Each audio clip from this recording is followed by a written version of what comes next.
Morning sir, আপনার juice. যদি আলো আসতেছে, আলোটা একটু ডাকো, সবাইকে বলে দাও কে যেন ওকে না ডাকে। বস কিন্তু একটু আগে রেগে বের হয়ে গেল। শিট, কি বলো?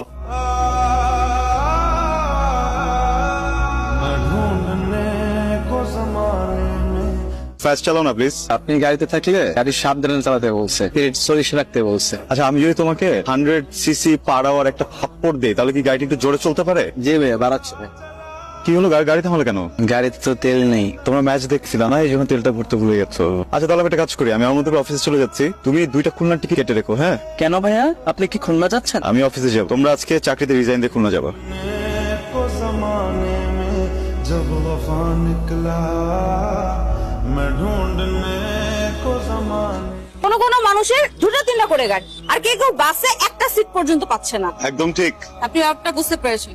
আপনি কোন দিকে যাবেন? গুলশান দুই। আচ্ছা, একটা কাজ করা যায়, আমরা একটা সিএনজি নেই, 50-50 শেয়ার। ওকে,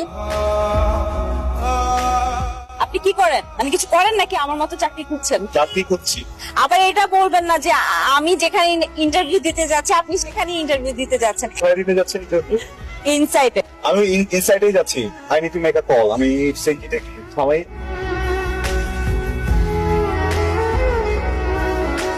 বসুন। Congratulations. Both of you are selected for the internship. Thank you sir, thank you so much. আপনাদের দুজনের মধ্যে যিনি ভালো পারফর্ম করবেন আগামী 6 মাস তিনি আমাদের সাথে থাকবেন, বাকি একজনকে চলে যেতে। All the best. আসুন মিস্টার নিয়ন, আপনি একটু বসুন। আচ্ছা, মালিক পক্ষের কেউ কি আপনার পরিচিত নাকি? না স্যার, আমার বড় ভাই একজন ড্রাইভার, চেয়ারম্যান সাহেবের গাড়ি চালান।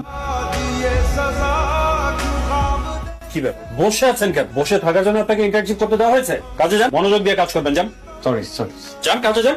আচ্ছা দেখলেন তো, আজকেও নিয়ন আসলো না। স্যারের তো বয়স কম, ছোট মানুষ, একটু সময় পেলে ঠিক হয়ে যাবে। একটু চান্স দেন, সময় দেন, উনি ওনাকে প্রমাণ করতে পারবেন। ভালো গেল না বলেন, জবটা হয়ে গেল। আমার তো চাকরিটা অনেক দরকার ছিল। অনেস্টলি আমার বাবা অনেক ছোটবেলায় মারা গেছে, তো আমার মা একাতেই বড় করেছে। খুশির সংবাদ, আমার জব হয়েছে।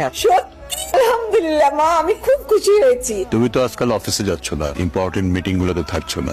আজকে অফিসে যাওনি কেন? প্রচন্ড মাথা ব্যথা পাপা। আমি তুমি যে আজকে সারাদিন বাসায় ছিলে না সেটা আমি জানি। পাপা একটা কথা বলি। পাপা, আমি না লাস্ট কিছুদিন থেকে আইডেন্টিটি ক্রাইসিসে ভুগছি। আমি যখনই অফিসে যাই কেউ আমাকে নিয়ম হিসেবে ট্রিটই করে না, সবাই আমাকে ট্রিট করে বসের ছেলে হিসেবে।